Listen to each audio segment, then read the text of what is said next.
Hey,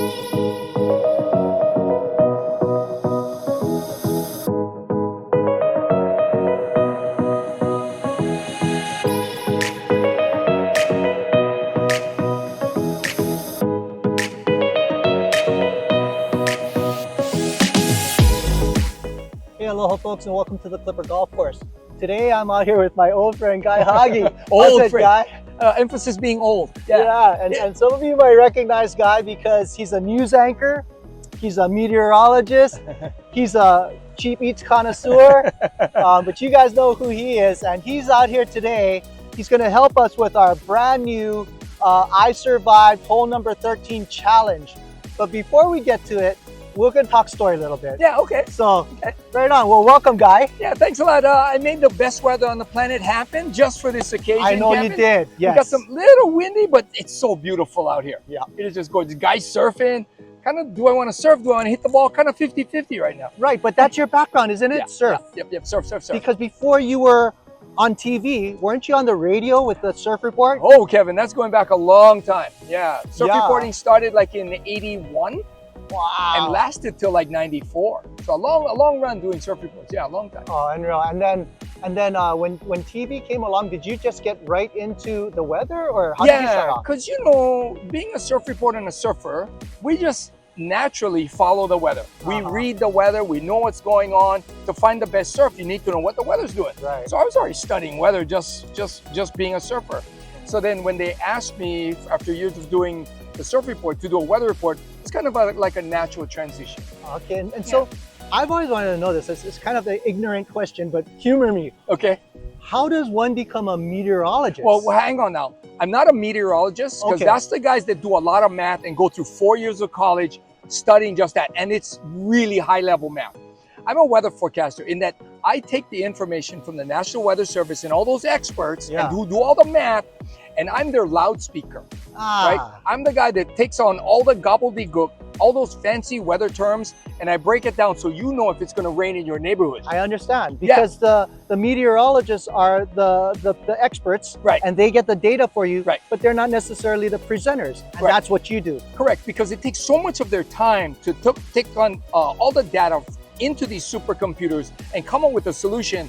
And the thing that people got to know is it's still not 100% guaranteed. The science of weather is still evolving. Yeah. It's getting better every year, but it's something that I don't know that we can get right because nature's always changing, and one little subtle change in the weather, in those components, will change the weather forecast and actually what we get. Wow. Okay, and for us golfers, right? Yeah.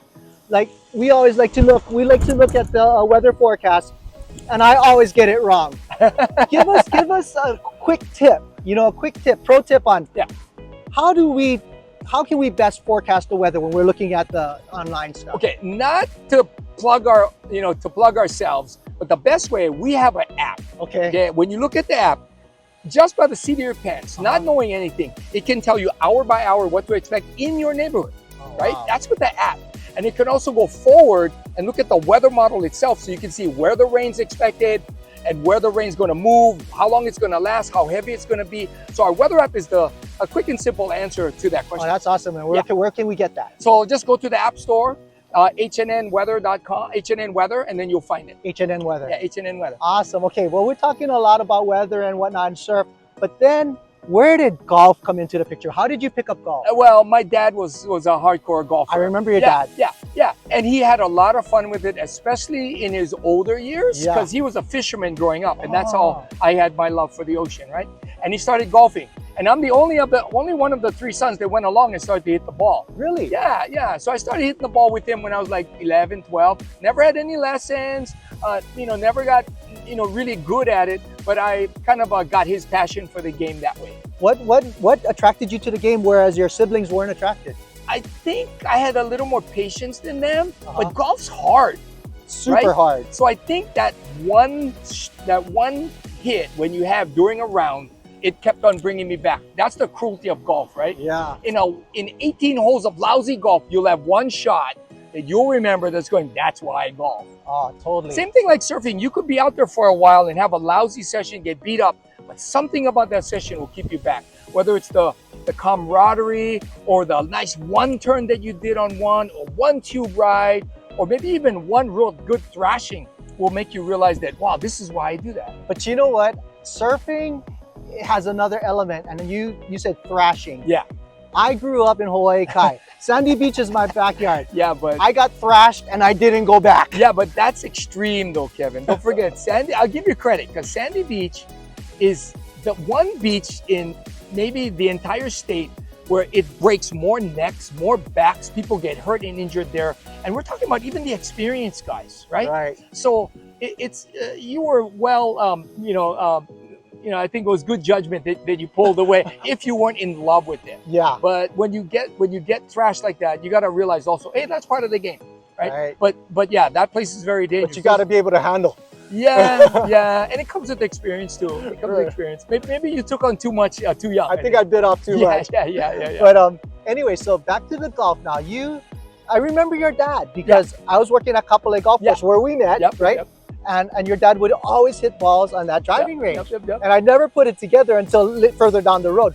But anyways, at that point, when I met you at Kapolei, how far along were you in your golf career? So at that point, I've been golfing for years, but never that good, right? I think I got to maybe like a 15, 16 handicap. Oh, that is good. Yeah, that's okay. And then as I got a little older, I actually got a little bit better because I paid more attention to it, right? Like golf is your success is directly correlated to the amount that you practice. Right. And I never practiced that much because I was surfing more. Right. But now my kid's not surfing as much. He's golfing more. So the balance is more towards golf than surf. But still the surf's there still. Right. I always want to spend that quality time. I understand. Yeah. My kid's a soccer player, so you can imagine I don't get much quality time. I can't run and kick. Yeah. But the sad thing is they're at that age, like my kid's 21. And he crushes it now. Yeah. You know, he's a 5, and you'll see, right? He's a 5 handicap. He can hit the ball a mile, and he had lessons, and I never had those. So now he's teaching me and scolding me. Do this, do that, do this. But it's fun. It's so fun. That is it's awesome. So fun. That is awesome. So anyway, you I want to plug you a little. Not that you need it, but and not that we have a million viewers, because we definitely don't have that. But anyways, you are on Hawaii News now, and you're on that pretty much every day, right? Yeah, we're Monday through Friday. I'm on on the Sunrise Show, Sunrise Show. So we're started at 4:30. Yeah. 4:30 a.m. before you come here to the golf course. Crazy. And then we're done at 9. Wow. Right? And that's all the way through. That's a long stint of news, weather, traffic, but it's fun. We got a great crew. There's so much energy there, and everybody's working well, and it's been a machine.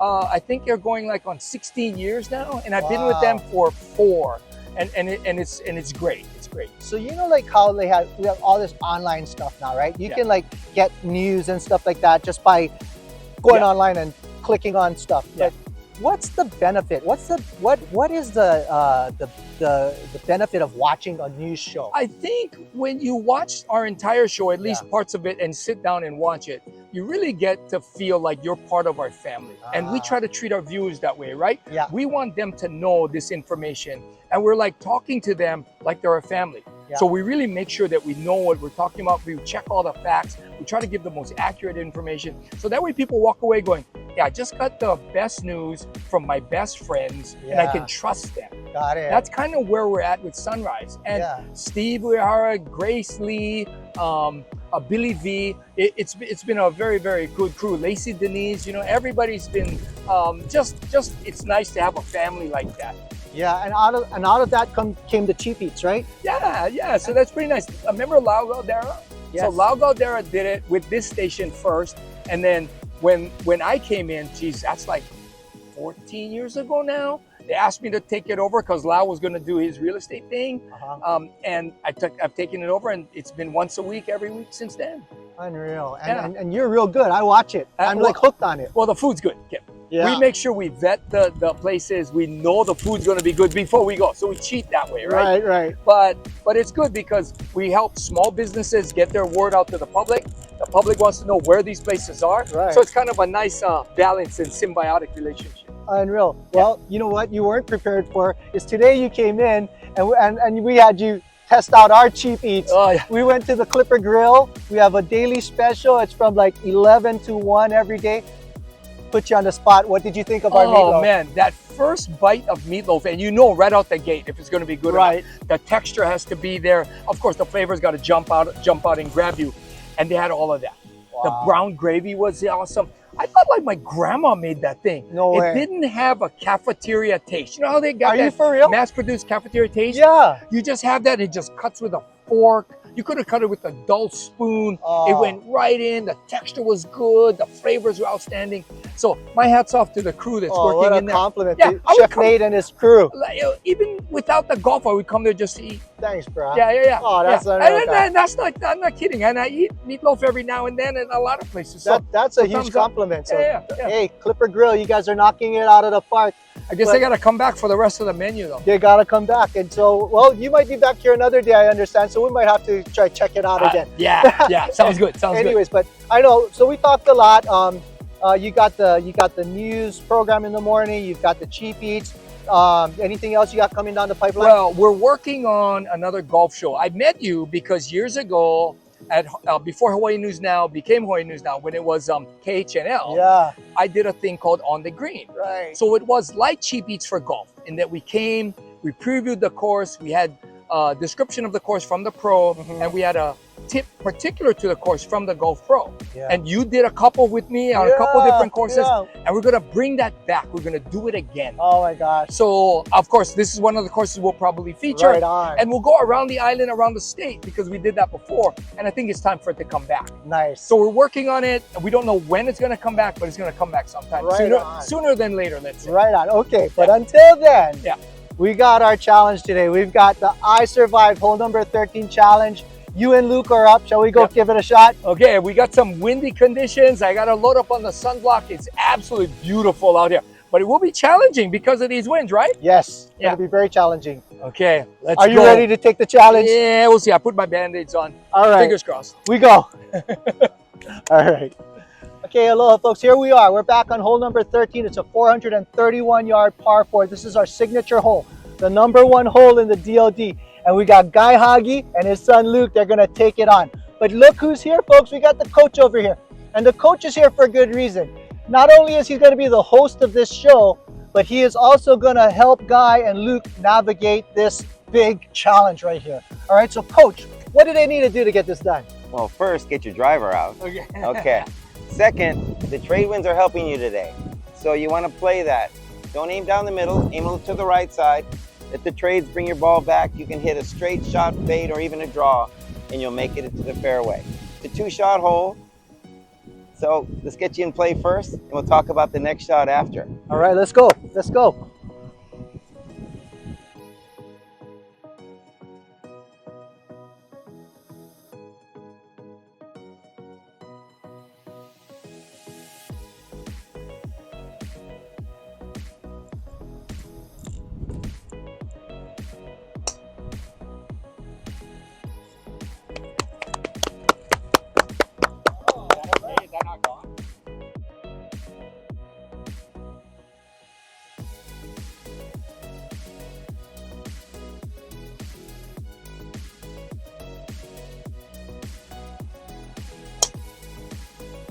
Nice shot, Luke.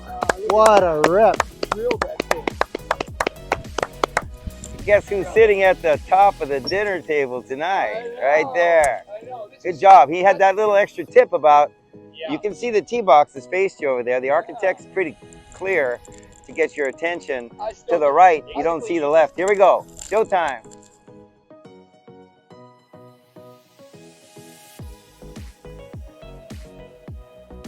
Seven? Okay. Yes.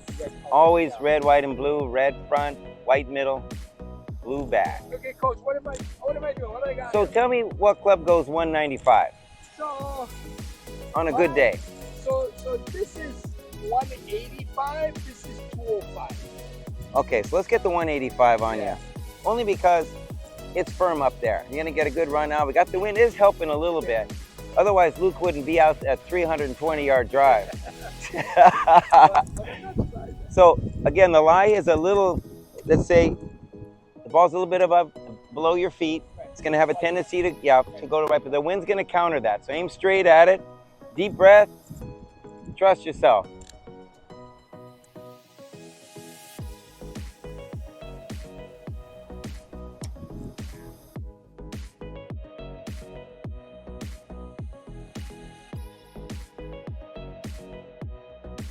So what we got here? Me to shoot it for you? Yeah, I have 116. Okay. 116, 116.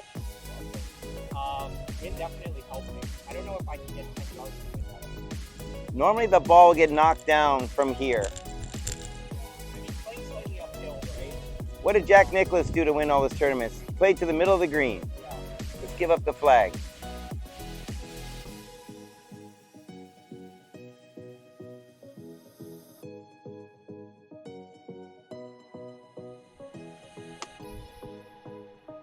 Looks good. That's gonna go right over the back. And it held up. Good spin. Good job. All right, Here, great shot. good shot, rookie. Even out of a divot. What's Guy got?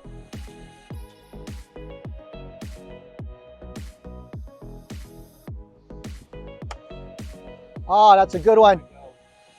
Yep, that's a good one.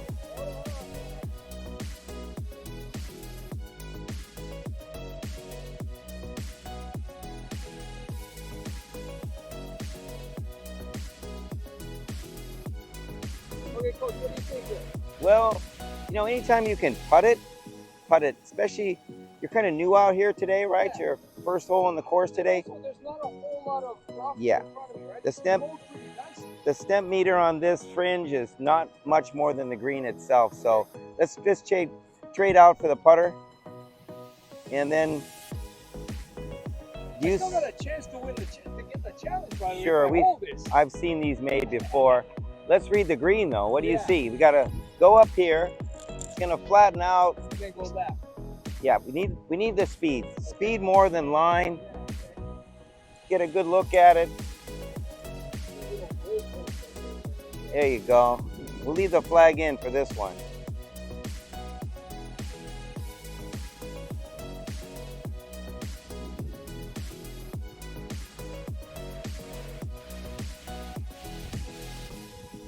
Well, we got the speed right. Congratulations. Good Look at job. that. Good job.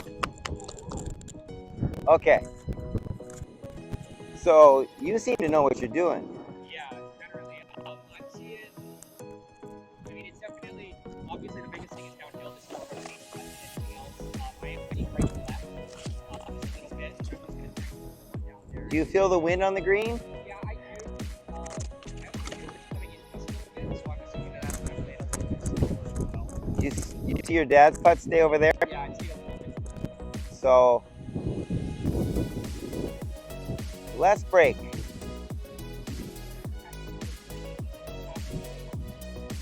That's like 4 feet.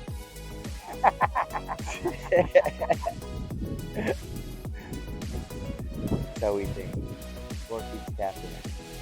If you can't tap those in, you don't play on tour.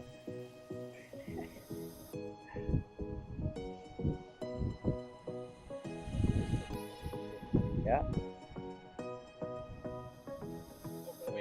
Wow. A little bit too much juice on that. Good line though.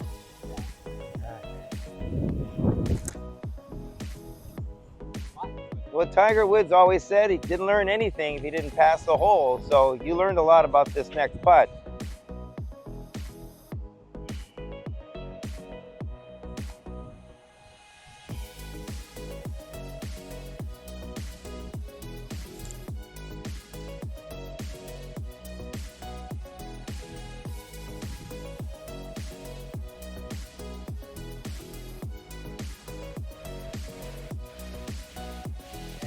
Now it's short, I'm not scared of it.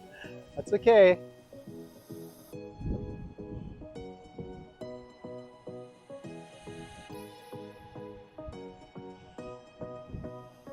What Guy a makes putt, everything. guy. That's awesome. Hey, well, I tell you what, that was our first ever. I survived. Hole number 13 challenge, father and son today. Yeah, It's a great duel. And I tell you what, guys, we got something here to commemorate your experience because you know what? Anyone that's got the guts to come on our YouTube channel and play this hole is a survivor, in my opinion. There's one for you, Luke. All And There's one Thanks, for you, brother David. Guy. Well, Thanks it's for been being out here. wonderful. Yeah, that's so awesome. And Coach, thanks for all the advice. I think you helped them to get here safely. So folks, keep in touch, like, subscribe, share, and stay tuned because we're gonna get the signups going for this challenge so you can play too, all right? Aloha, and we'll see you at the Klipper.